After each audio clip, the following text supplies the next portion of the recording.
Hi, this is Mark Devine. I am a former Navy SEAL commander, founder of SEALFIT and Unbeatable Mind, and bestselling author of 5 books, my latest, Staring Down the Wolf. Super happy to talk to Dove today. We're going to get into some really interesting things. One theme is how we're kind of really, a lot of people are full of fear right now, thinking we're in these really, really ugly times. A lot of darkness, a lot of violence, and it sure does appear that way. You turn on the news and it is a shitstorm out there. But I believe, and Dove believes, that this is the storm before the calm. It is the clearing of the old to make way for the new, and we've got a very, very bright future, a future that our hearts knows is possible coming soon, and it's going to require more and more of us as leaders to wake up. And that leads to the second thing. We're going to talk about how we can shatter our origin stories and completely transform our sense of self, to move beyond ego identities and structures, and to see how we've been conditioned and trained by society and by religion and by our families, even creating what Dove calls that shadow, and to overcome those shadows and to overcome the limitations and to recognize the awesome potential that lies within every being, and to lead more with more of that wholeness. That's a fascinating topic. And then leading from there into what does it mean to self-actualize, and what does it mean to transcend the self altogether? And how do we live in this self-transcend, this witnessing, very present state of awareness with an open heart, open mind, in service to all of humanity, which is the future for global leadership. And it's something that we will be required to, for us all to pick up the pieces as things break down around us from the old paradigms. Super stoked. It's going to be an incredible conversation. Thanks for joining us. Booyah. Congratulations. You are tuned into Dove Barron's Leadership and Loyalty Show, the #1 podcast for Fortune 500 executives and those who are dedicated to creating a quantum leap in leadership. Your host, Dove Barron. He's an executive mentor to leaders like you. Dove Barron is an international business speaker who was named by Inc. magazine as one of the top 100 leadership speakers to hire. Now, over to Dove Barron. Welcome, dear friends, fans, and fellow aficionados of leadership excellence. Thank you for joining us on this episode of the Leadership and Loyalty Podcast. I'm your host, Dove Barron. I'm here to assist you, tapping into the one thing in your business that changes everything by transforming meaning into action. On that subject, I have a special announcement for you. My brand new course has just been released. It's on CourseifyX.com. It's titled Creating a Culture of Belonging. The course is separated out into 8 sections, and it's going to take you by the hand and walk you through exactly what you need to do in order to create a culture of belonging. Because creating a culture of belonging maximizes your personal and corporate success. Get ready to strap on the tanks and dive into what it takes to create a culture of belonging in your organization. Curious to know more? Simply go to CourseifyX.com/belonging. That's CourseifyX.com/belonging. All right, on to today's show. I'm going to ask you a question that might seem very simple to answer. However, this is a question that has deep complexity. In fact, I'll ask you several of those questions, but the first one is this. What is leadership? What does it mean to actually lead? And if we're going to think about that, what has happened to global leadership? Can we fix it? These are all very big leadership questions. What do you believe, though, is the biggest question facing leaders and leadership today? Well, today my guest is retired SEAL Commander Mark Devine, and he and I are going to confront these questions and a little more head on. On more about that in a moment. Before we dive in, as always, we need your help in staying relevant, so please get yourself over to wherever you tune into the podcast from, and do us a favor, rate, review, and subscribe to the show. It really makes a difference, and we sincerely appreciate it. If you are a regular listener, a big thank you to you for making us the #1 podcast globally for Fortune 500 listeners, and we're honored and grateful to be cited by Inc.com as the #1 podcast to make you a better leader. All right, let's dive right in. Leadership may be facing its greatest challenges of modern history. there are reports of measurable decline in democracy around the world. A new report by the International Institute of Democracy and Elected Assistance finds that more countries are moving towards authoritarianism as democracy erodes worldwide. But what if this challenge is deeper than a national or even an international politics? And by that, I don't mean bigger, I mean deeper. What if the challenge is ours? What if it's yours and mine? By that, I mean you and I as leaders in our businesses, in our communities, in our families. The question is, can we get out of our own way? How can we transcend our own egos and our identities with a sense of purpose and significance that goes beyond the individual needs and desires to serve and to be not only in service, but to solve these real problems facing our society? To gain a deeper understanding of the topic, I'm sitting down for the next 2 episodes with my fellow soul warrior, Mark Divine. He is, as I said, a retired SEAL commander. He's the founder of SEALFIT and Unbeatable Mind. As a philanthropist, Mark Divine founded the Courage Foundation and helps to help wounded veterans who are suffering from PTSD, post-traumatic stress syndrome. Recently, Mark and his Courage Foundation team set a world record for completing, wait for this, over 22 million burpees to raise awareness and support in funds of veterans. He's a best-selling author of no less than 5 books, including Staring Down the Wolf, 7 Leadership Commitments That Forge Elite Teams. He's the host of the #1 ranked podcast on iTunes, which is Mark Divine's Unbeatable Mind, and he is the founder of 5 successful companies: Unbeatable Mind, SEALFIT, NavySeals.com, US CrossFit, and the award-winning, wait for this, Coronado Brewing Company in California. We'll get to that, I promise.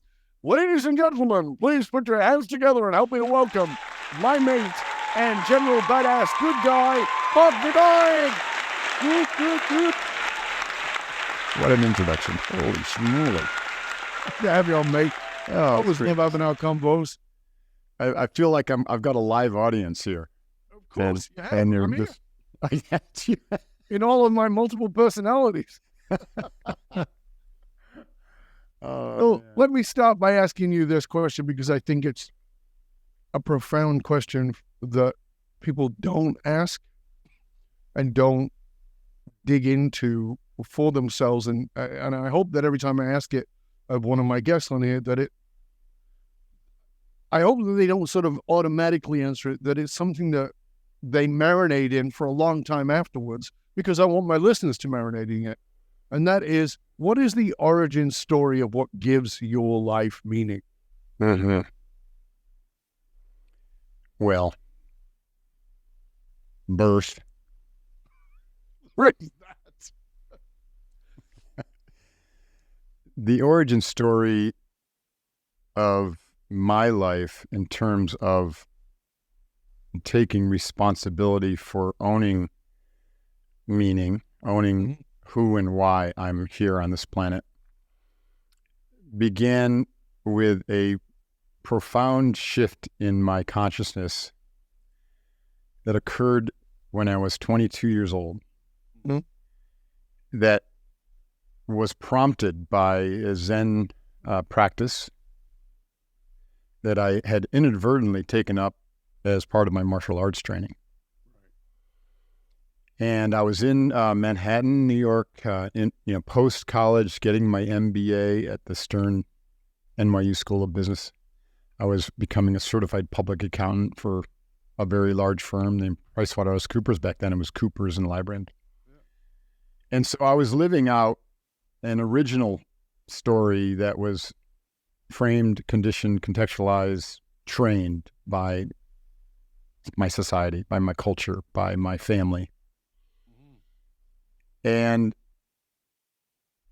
when I discovered Zen and I looked at Mr. Nakamura, who was the Zen master, and I trusted him, and I started to sit down and slow down and still all those stories, quite surprising to me because I didn't really know what was going to happen, Dub. I didn't go in thinking, oh, I'm going to do Zen to change my life. I literally just sat down because he said it was a good idea, and there were other black belts who were doing it, and I was a lowly white belt. But what transpired was a complete shattering of the story of who I was and the way I was living. And I saw it as false. I saw that I was living someone else's dreams for me or someone else's idea of who I was and what I should be doing. That was not wrong. It just wasn't my story. Right. It was history in that it was his story, not my story. Right. And so that led to an existential crisis moment at 22 years old. Like you could say I had a very fortunate to have premature midlife crisis. Other men at that age might have been dealing with another premature thing, but you... That's right. I was dealing with it. I totally get it, yeah. Yeah. So there I was, sitting on the little bench, and because I stuck with it, and my mind was developing in new ways and developing greater awareness and the ability to, see things more clearly, insight, you might call that, I started to ask different questions. And those questions led me to discover that, I was on this wrong path. I wasn't following my calling or my heart. And so I had to discover. It became urgent to discover, what is that? What is that calling? Why am I on this planet? What is my life trajectory? What is my archetypal energy? What's the urge, my primal urge? Different ways of describing what I was experiencing. And over a period of months, I started to feel and sense and know, and this is, again, I didn't get words ringing in my ear, hey, Mark, you're this. But it's a sense that I was a warrior. I was meant to be a warrior and serve as a warrior. But I looked at my life and I said, could I be a warrior as a CPA? And I said, maybe-ish. But I didn't get the sense that was how I was supposed to serve as a warrior. Right. So long story short, this process of inquiry, self-awareness, and deepening my ability to control my mind and to sit in silence and to discover, what's that inner voice has to tell me. It led me from literally to completely turn my back on everything I was doing and become a Navy SEAL officer. So in 1989, literally, I didn't quit what I was doing, but I finished everything up. November of 89, I got my MBA in finance. I became a certified public accountant, literally certificate in hand. I got my first degree black belt. And I turned my back on it all, left it all behind, and went to officer candidate school with a follow-on guaranteed slot at SEAL training, which is the hardest military training in the world. Mm-hmm. And so that is the origin story, because that and the process I started with Zen, it's not something I said, okay, good, I figured it out, now I'm going to stop that.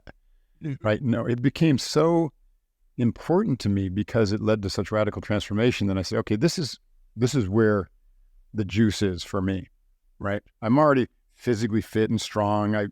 I sailed through Navy SEAL training, number one in my class. The work that I need to do is on the inside. Right. And so I kept doing that work, and that led me to, layers and layers and layers. First the mental, and that, even though it's difficult work, turned out to be the easy part. Yep. And then that led to the emotional and really uncovering the shadows and the childhood traumas and those things that led to suboptimal patterns as a leader. Absolutely. Even though I had great leadership skills, I was considered the top leader at my SEAL teams. There were these patterns which would recur, which I was were torpedoing my success. So I had to do that work too. So that, for me, this is why I want to have the conversation. I know you and I always have these deep conversations, whether we're recording them or not. Mm-hmm.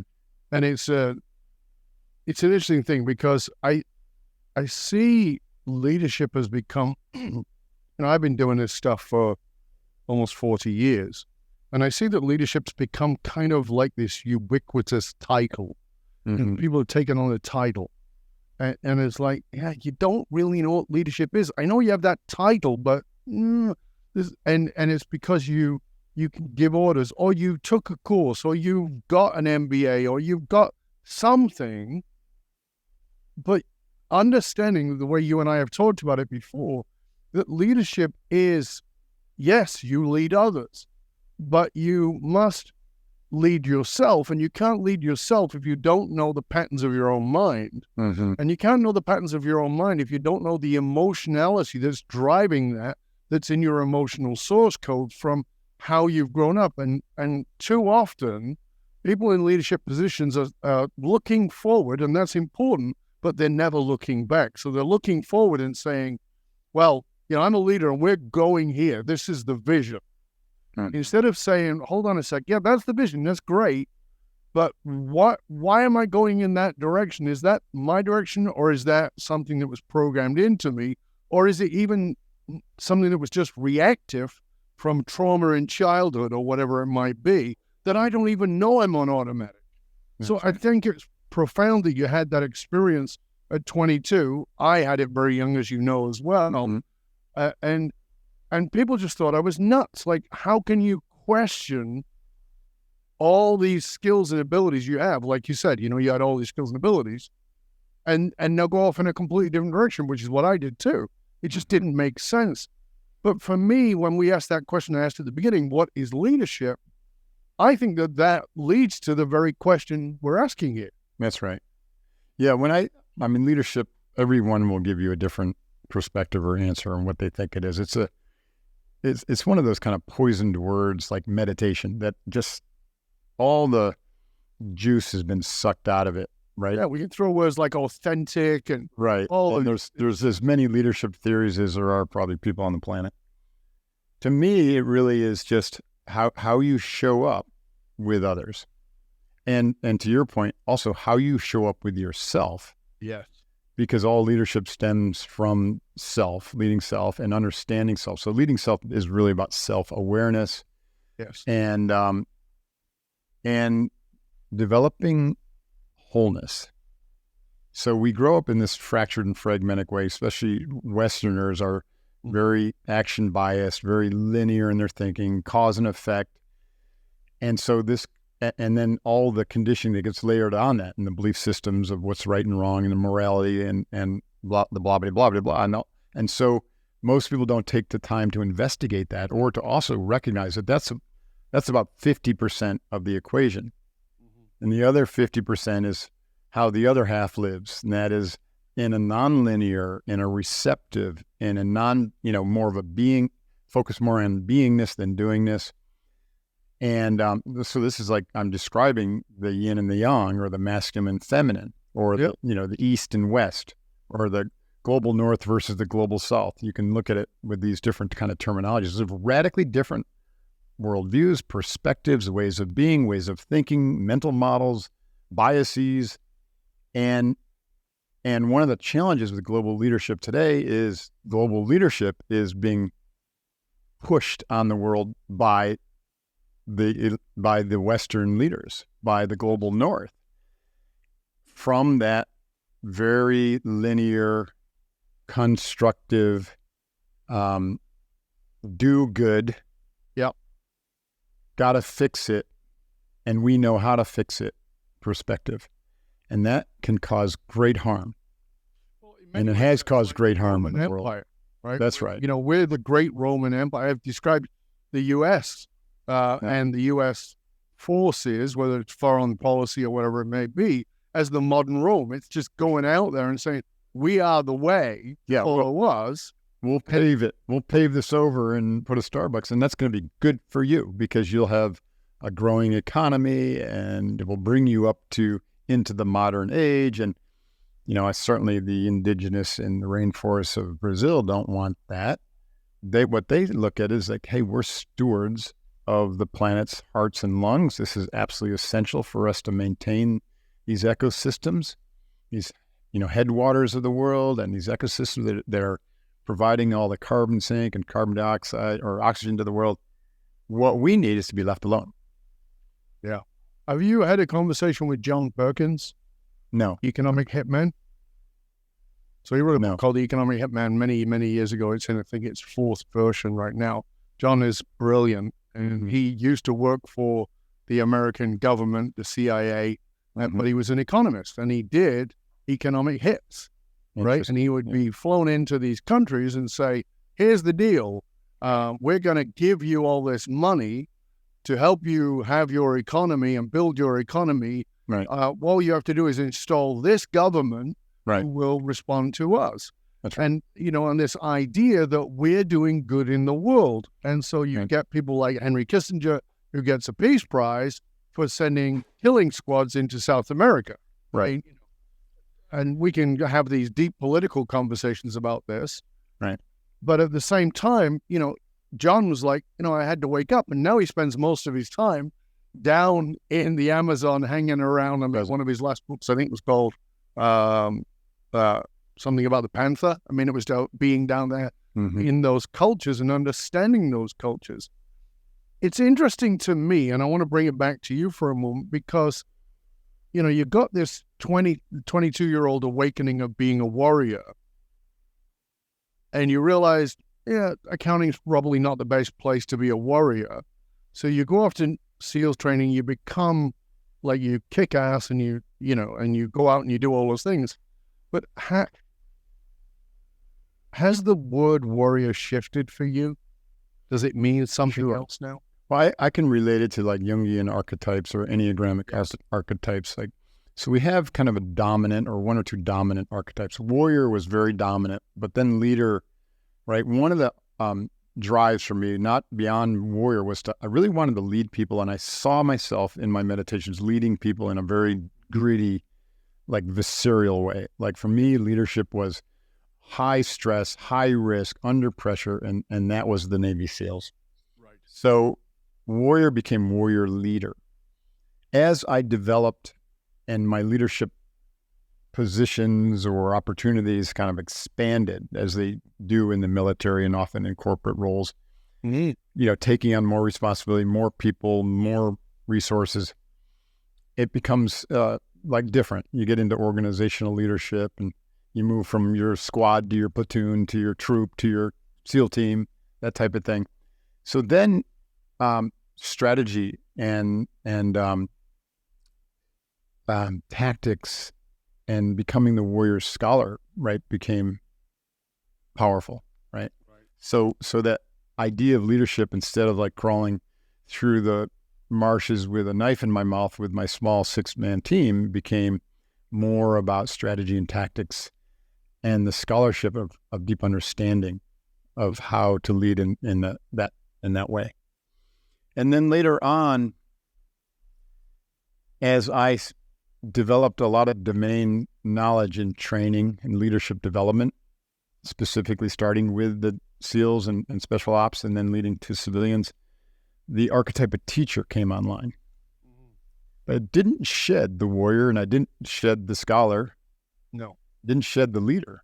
No. But like one of these will light up in a period of your life. So, okay, now it's teacher and the warrior, leader, scholar are kind of like trailing or are, part and parcel, but there's a dominant. And you could even suggest that, I have an emergent quality of a warrior monk coming on because I'm deeply spiritually inclined. I have a very deep daily practice of, what you would traditionally call spiritual practice. I don't usually use that term, but it just means I spend the first couple hours of every day in meditation, contemplation, visualization, yoga asana, and those types of things. And that's really opened up a whole new level of skills and awareness that are proving to be very useful, by the way, very practical. So anyways, I hope that answers your question. Because for me, when I look at it, I consider myself a warrior, but I've certainly been in Navy SEAL or done anything like that, and I claim to have done anything like that. But, I think of myself, and, maybe it's my illusion, but I think of myself as a warrior for the soul. Right. Like I am willing to, with my private clients, I'm willing to go to battle with their egos so that they can get strong enough to step into taking ownership of their soul. I agree. And I feel like the idea of that is to train them to be a warrior for their own soul, so that I don't have to be, but just to give them the training to do that. I think that's right. And then you can relate it back to leadership. Like if you see yourself as a leader, so understand that it has both an energetic quality to it and it could be a role. For when we talk about leadership, we're not talking about a role. Like I'm CEO of Unbeatable Mind. That doesn't make me a leader. That's more of a series of responsibilities and things that I've got to take care of. And like in the SEAL teams, the oftentimes the commanding officer was not the leader of the unit because he didn't have that kind of energy and the trust of the troops. It was really somebody else who was the de facto leader, and he was the role keeper. But anyway, so when it comes to leadership, there's times where you have to be a coach, and there's times where you have to be a teacher, and there's times you have to be a warrior. Yes.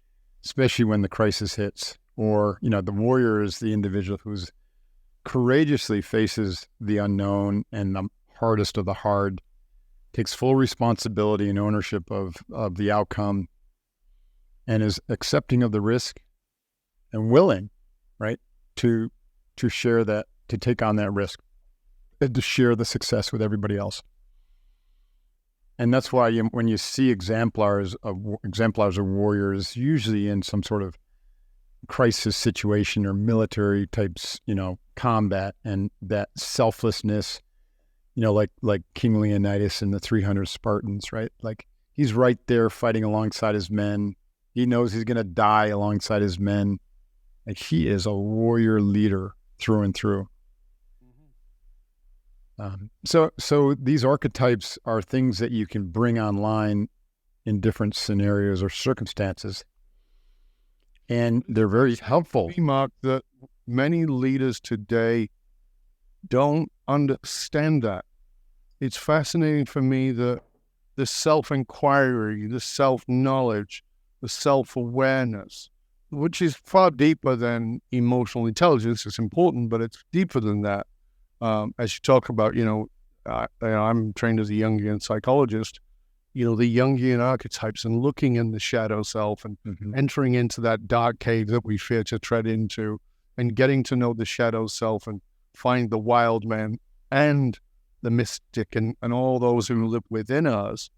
And it's like I said before about it being ubiquitous. I feel like leadership has become almost very shallow. And to me, that's what points towards the thing I talked about at the opening, which is this raise in tyrannical, authoritarian leadership. Its surface, it's I can solve your problem and only I can solve your problem. Adolf Hitler said it, Donald Trump said it, and those are just two examples, and I'm not comparing the two, so don't get on me about that. What I'm just giving is an example, because it's there in all tyrannical leaders. Only I can solve the problem, whether it's Stalin, or whether it's Pol Pot, or whether it's Idi Amin, or any others. It's this single level leadership that has almost a deep level of ignorance, or a willful ignorance, or an oblivion that is narcissistically driven. Right. Well, the leadership, right, power, we're now to the stage of our human development where we can discern one's level of consciousness and then have a series of gates that you go through, such that only those who are exhibiting the highest levels of consciousness accrue to the highest levels of power. For instance, if we had some such system like that, then you would have to have the conscious level of a Gandhi, or maybe Martin Luther King, or some of these exemplars of the past. And there's many, many in the world right now that usually the unsung heroes. You would have to have that level of consciousness in order to be a global leader, in order to be the head of a country, or whatnot.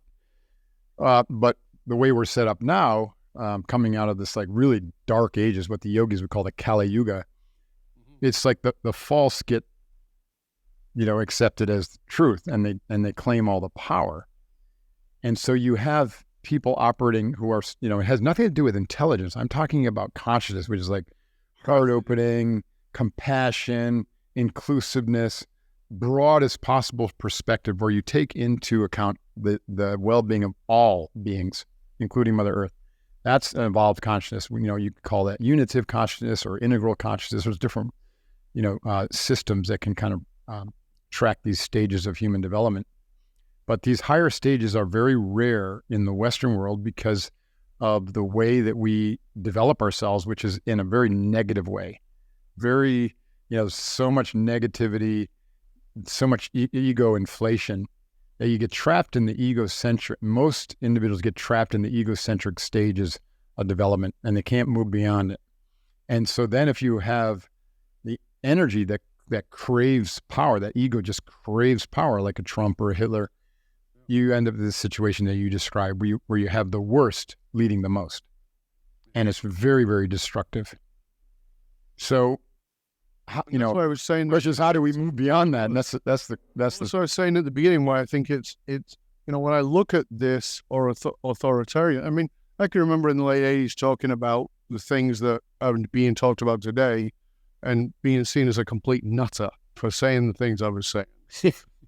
And I stopped saying some of those things that were considered conspiracy because what I got to realize was I can address the global powers that are doing these things and try to wake people up. But what I was actually doing was putting people in fear, and that wasn't working. No. And the answer was, how can you empower you? How can you become the leader of your life so that your filters, your lenses are off? You can live in the matrix as long as you know you live in the matrix. You can enjoy that steak that I'm trying to remember the name of the character's name in the movie. You can enjoy the steak while still knowing, yep, this is the matrix, and I understand that, and I can go in and out of playing with that without being attached to this identity. Because you talked about it at 22. I talked about it also.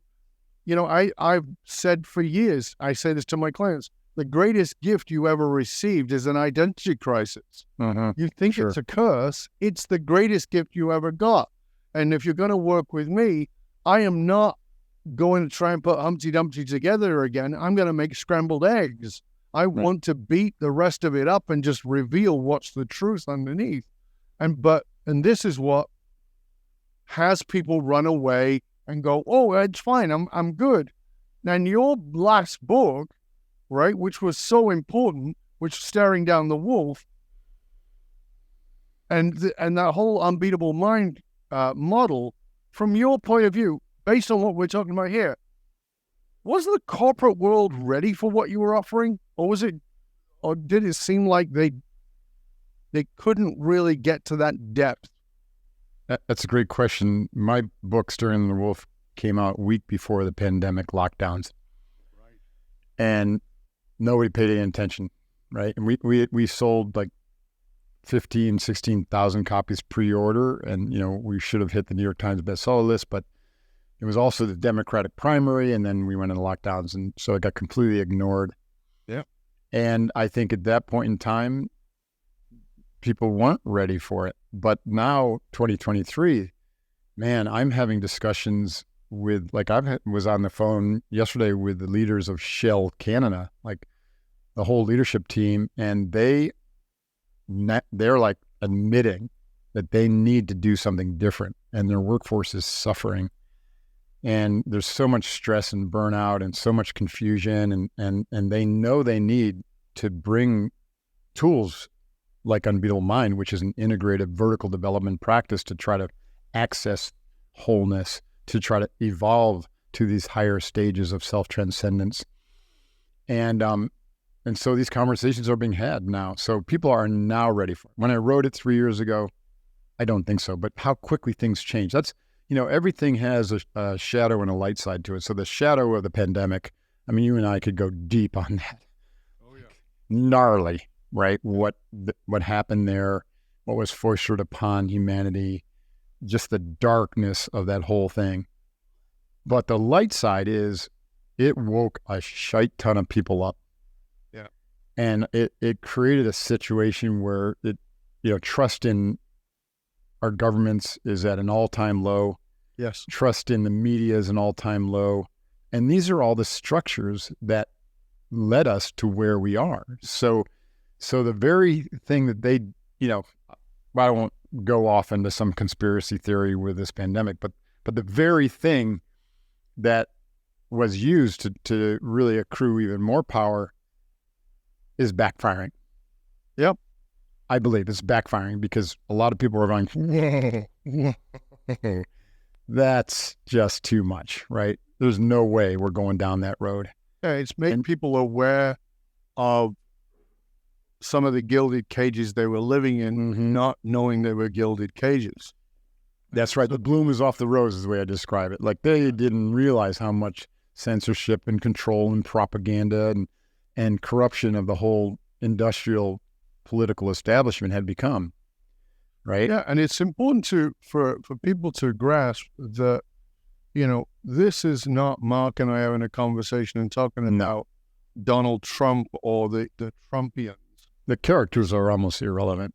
Yeah, exactly. The characters are irrelevant. It's the system that's screwed. There's a military-industrial complex that keeps us in a state of and now we see it's not just military, it's pharmacological, medical, industrial complex. That's just, there's a lot of people don't want to admit that one, but then there's the pharmacological one. Yeah, and the food production.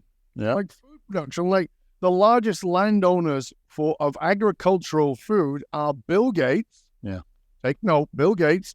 I don't think he's a farmer. Jeff Bezos, again, doesn't strike me as a farmer. Ted Turner.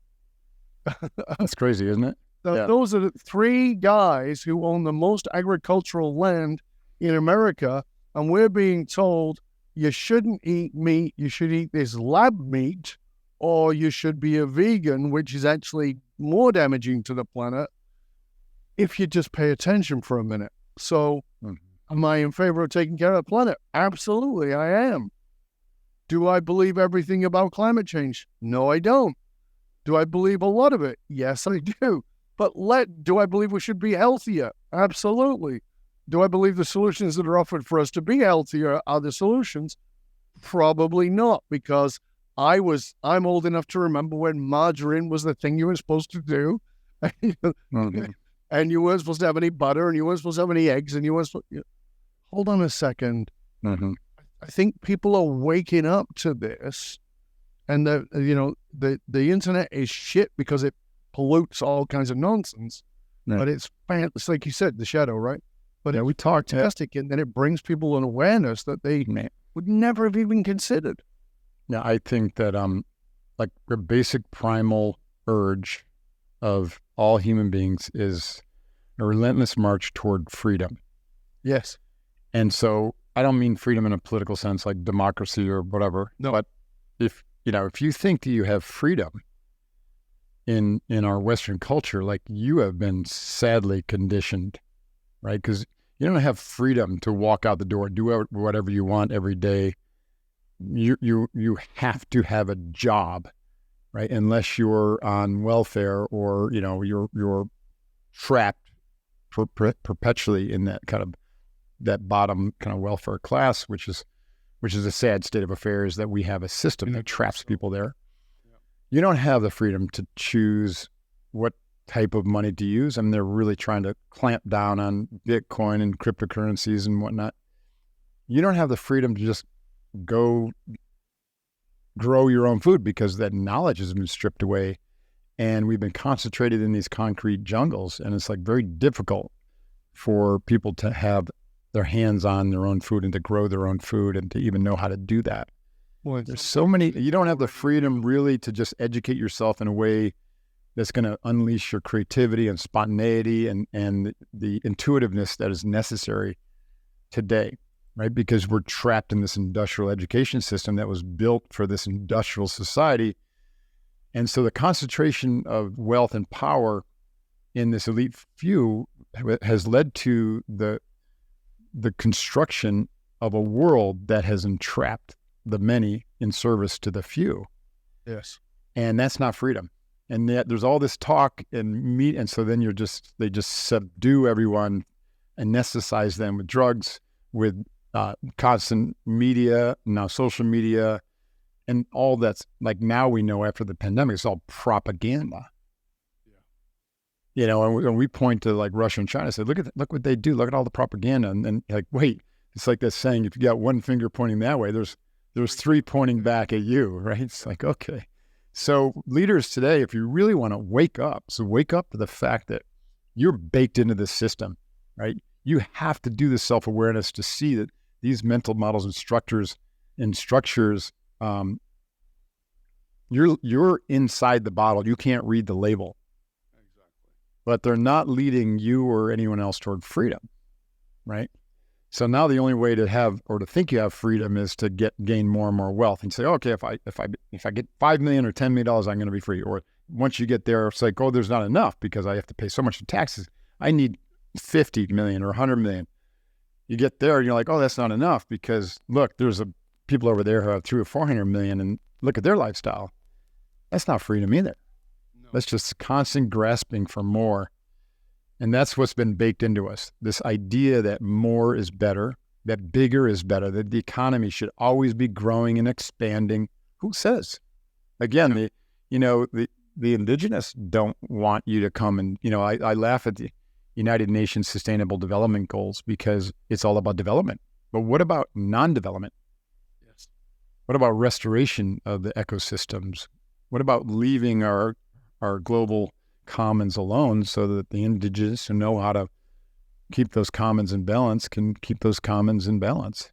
There's no amount of development that's going to help that.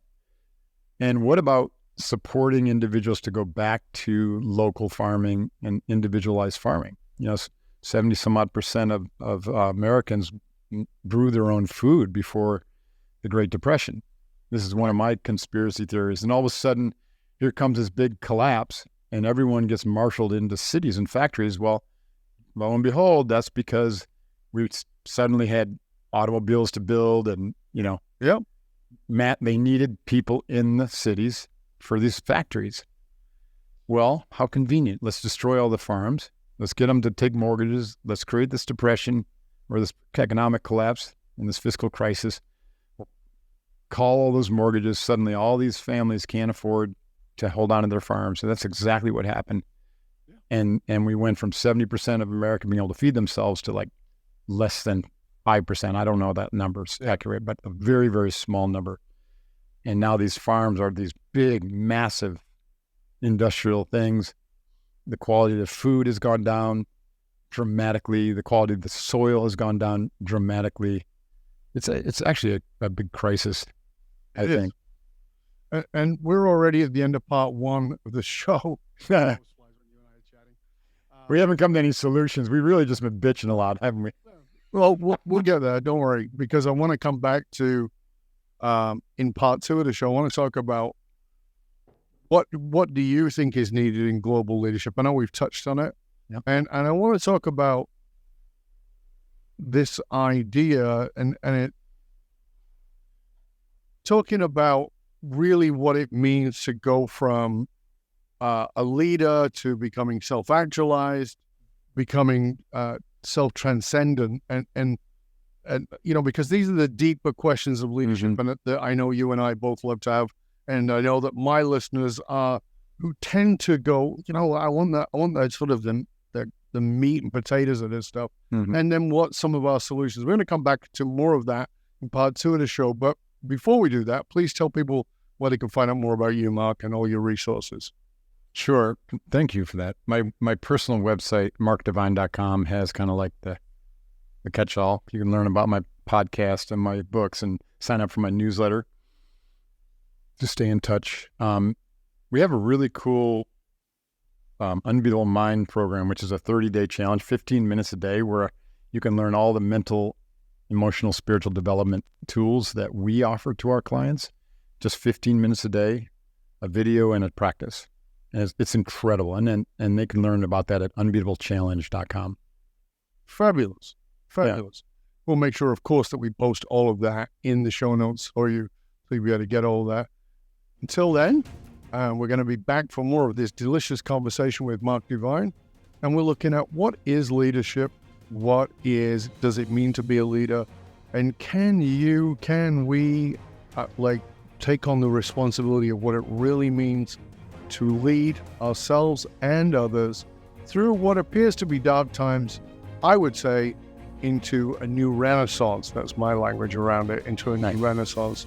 Let's remember it was a very dark time before the Renaissance, and I believe in many ways that's where we're going. So stay tuned. That's where we're going to come back to in part 2 of the show. Stay curious, my friends. Stay curious.